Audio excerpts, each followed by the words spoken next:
त्यांचं एक एक्झिबिशन आपण शाळेच्या आवारामध्ये त्या मागच्या वेळेला तुम्ही लोक असताना भरवलेलं होतं. आता शाळेबद्दल पुष्कळशी माहिती सांगायची म्हणजे काय होतं, आधीच नव्हता त्याच्यामधला हा ताप, आणि मी जास्तचं भाषण ओढवून तुम्हाला जास्त ताप देऊ इच्छित नाही. कारण काय होतं, जे काही त्याला सीमा असतात ती सीमा मी पार केलेली आहे. या ठिकाणी पुष्कळचे लोक असे आहेत, पुष्कळचे विद्यार्थी असे आहेत, त्यांना अर्थात मी जे नेहमी भेटतात. थँक्यू.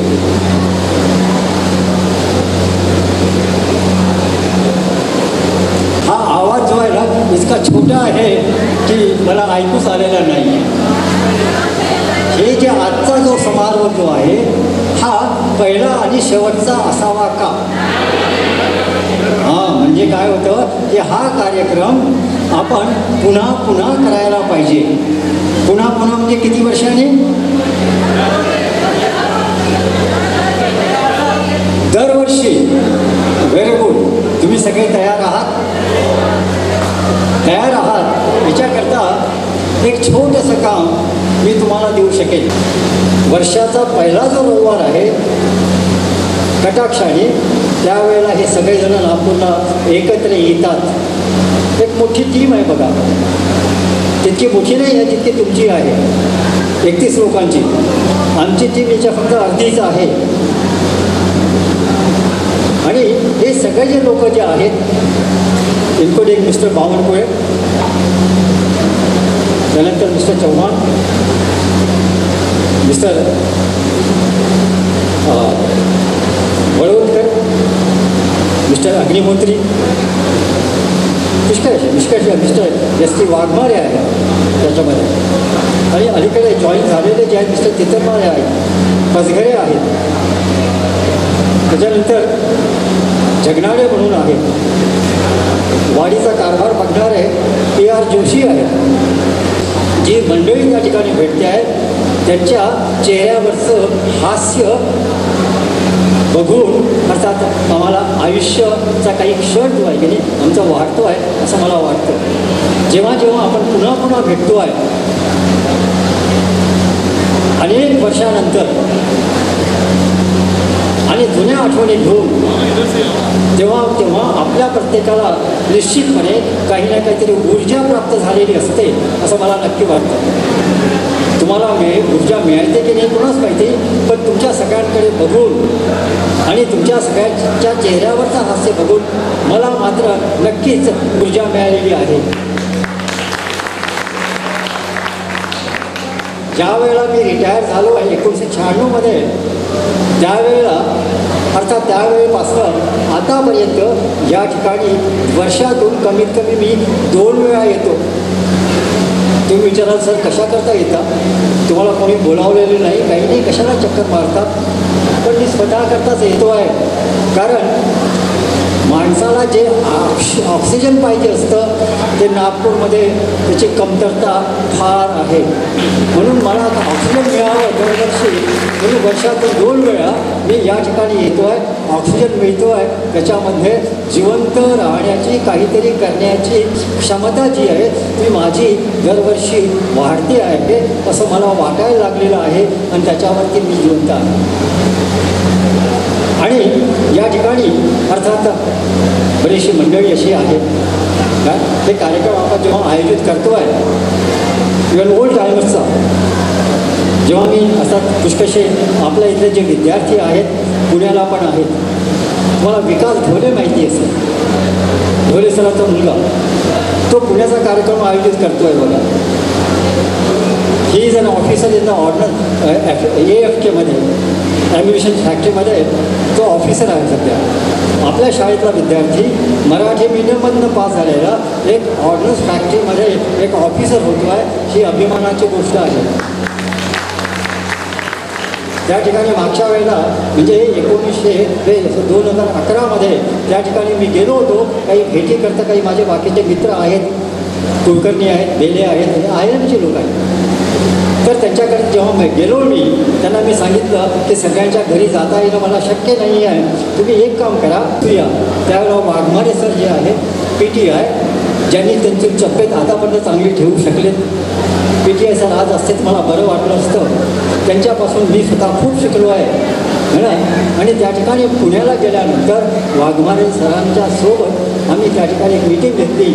तर त्या ठिकाणी 4-5 लोकांच्या ऐवजी 15 लोक एकत्र आलेत बघा. 15 लोक. आणि त्यावेळेला सांगितलं मी की तुम्ही एकत्र येता, पण वर्षातून तुम्ही एकत्र सगळ्याच्या फॅमिलीज आहेत. ऑर्डनन्स फॅक्टरी जवाहरनगरचे लोक. तुमचं जीवन सुखाचं जावो, आनंदात जावो आणि तुमच्या मुलांपासून थोडं जरा सावधान. याच्याकरता म्हणतो आहे मी, मुलांवर संस्कार करायचे असतील. आजची मुलं आईवडिलांचं काही सीमेपर्यंत ऐकतात आणि नंतर एक विशिष्ट मर्यादा पार केल्यानंतर आईवडिलांनाच ते सुनावतात. त्यावेळेला हे नव्हतं बघा.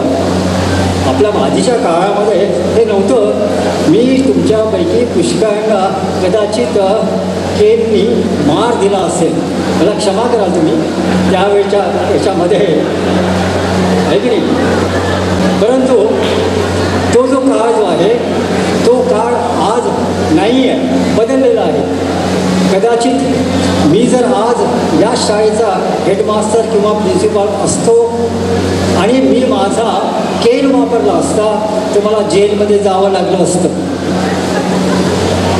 कारण का आजची स्थिती जरा अगदी वेगळी आहे.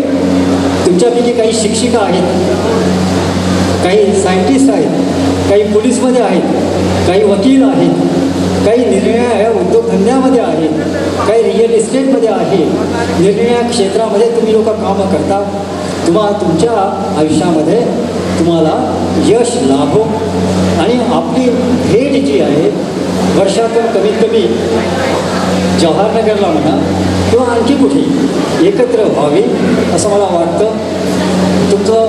तुम्ही आयोजन जेव्हा जेव्हा कराल त्या वेळेला मी ज्या स्थितीमध्ये असेल त्यावेळेला येऊन मी अटेंड करेन. त्याबद्दल तुम्हाला धन्यवाद.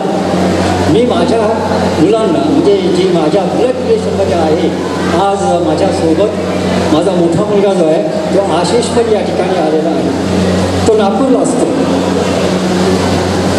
आणि दुसरा जो मुलगा जो आहे तो मलेशियाला असतो, शिरीष कनेर. तो पण या ठिकाणी आज इथे आलेला आहे. त्याचं प्रोजेक्ट अगदी वेगळं आहे. पण ही मुलं ॲक्च्युली काय करतात आणि काय नाही आहे हे आपल्या डोक्याच्या पलीकडचं असतं बघा. आणि माझी मुलगी पण या ठिकाणी आलेली आहे, माधुरी. तिच्या मैत्रिणी या ठिकाणी पुष्कळशा आहेत. आम्ही 4 जणं आज या ठिकाणी आम्ही येऊ शकलो. अर्थात मुलांनी या ठिकाणी एक त्यांनी मला आणलं इथे आणि तुम्ही बोलावलं. अशाच प्रकारचा म्हणजे प्रयत्न तुम्हाला पुढच्या वेळेला करता येईल. आणि तुम्हा सगळ्यांना तुमचा हा जास्तीचा ताप मी वाढवल्याबद्दल मी क्षमा मागतो आहे. आणि माझे भाषण याच ठिकाणी एक तुमच्यापैकी तुमच्या मुलांचा आजोबा म्हणून संपवितो. Thank you very much. करायचा प्रयत्न करू जे पण मार्गदर्शन सरांनी दिलं. आणि प्रॉमिस करतो की प्रत्येक वर्षी दरवर्षी हा प्रोग्राम आम्ही सातत्याने करू. त्याच्यानंतर मी श्री रामटेके सरांना ईश्वर रामटेके सरांना बोलेल की ते 2 शब्द स्टेजवर. ज्यांनी हा कार्यक्रम आयोजित केलेला आहे ते ऑर्गनायझिंग कमिटीचे president Kanchan Mudgale, vice president Narendra Karwani, secretary Jayant Pansare, doctor Jayant Pansare, joint secretary Chandra Wadole, chief group coordinator mister Rajan Mate, treasurer Diveni Ate, joint treasurer Jaya वाघ.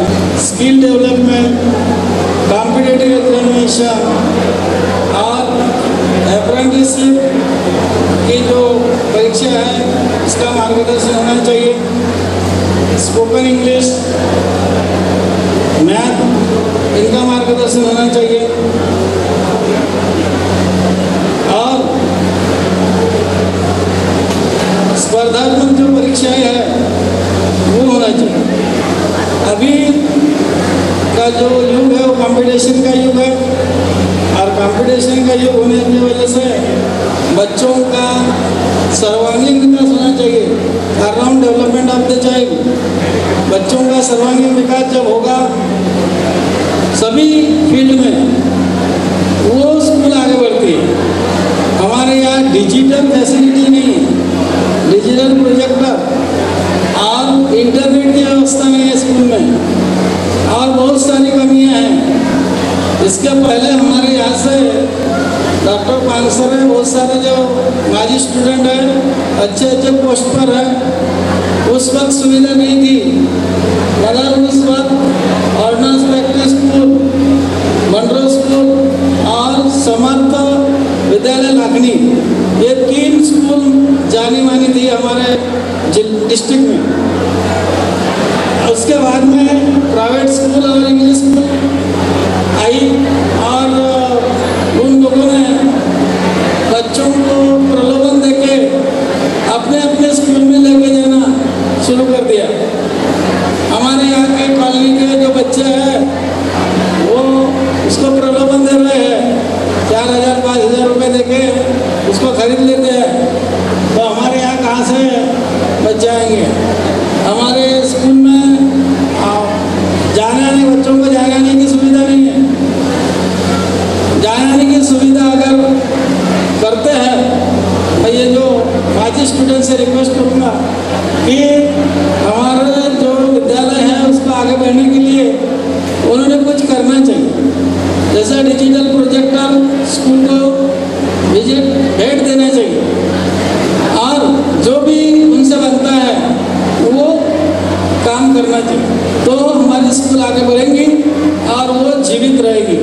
नहीं तो वो स्कूल जीवित रहना मुश्किल है। हमारे फुल इंग्लिश नहीं है, जैसे सोशल स्टडी है मराठी में चलता है, इंग्लिश में चलता है, मैथ इंग्लिश में, साइंस इंग्लिश में, संस्कृत में, हिंदी में, मराठी में। सिर्फ सोशल स्टडी मराठी में है। सोशल स्टडी अगर सब्जेक्ट इंग्लिश मीडियम में किए तो फुल इंग्लिश हो जाएगा। दूसरी बात, हमारे यहाँ जो बुनियादी सुविधा है वो बुनियादी सुविधा मैनेजमेंट की ओर से नहीं milli.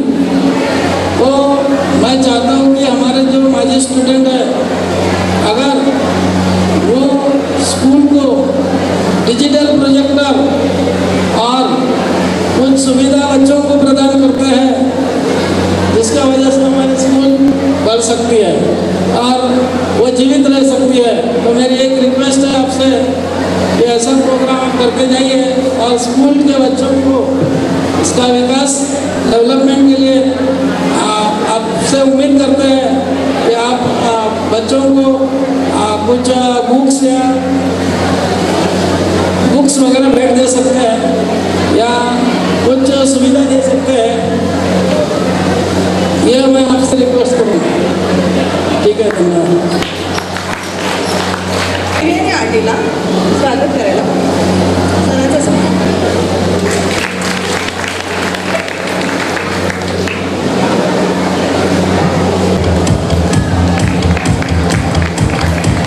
It's indeed a great pleasure and privilege to stand here before you on this August day of the get-together of the alumni of the Orders Practice students.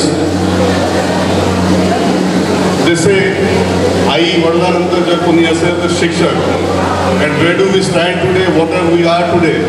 It's because of our parents, and next, what a little our teacher has done for us. I am being a teacher myself today, even now, today I feel, even if we are like fractionally instrumental in shaping the career of our students, our job as a teacher is very much justified. As a gratitude, love and affection of what our teachers have contributed to our lives, to making it, to enriching it, to making it successful. As a token of love, affection and gratitude, I would like to felicitate all the teachers, all our beloved and respected teachers. I would like to call upon Mr. Gopal Singh to come up the dais to felicitate. Mr. Gopal Singh, please.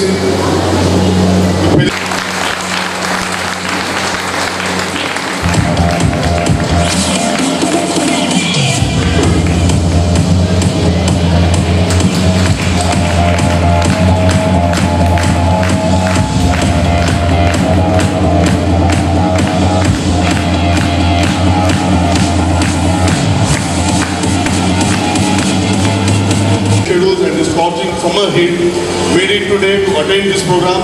Thank you very much.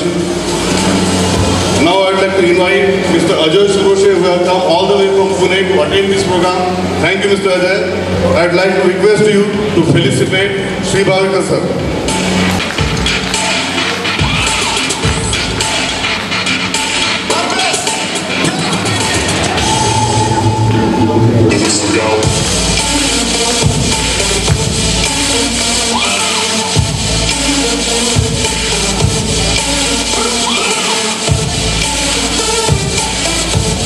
He taught us how to dissect the frog and how to find the nerve ring of the earthworm.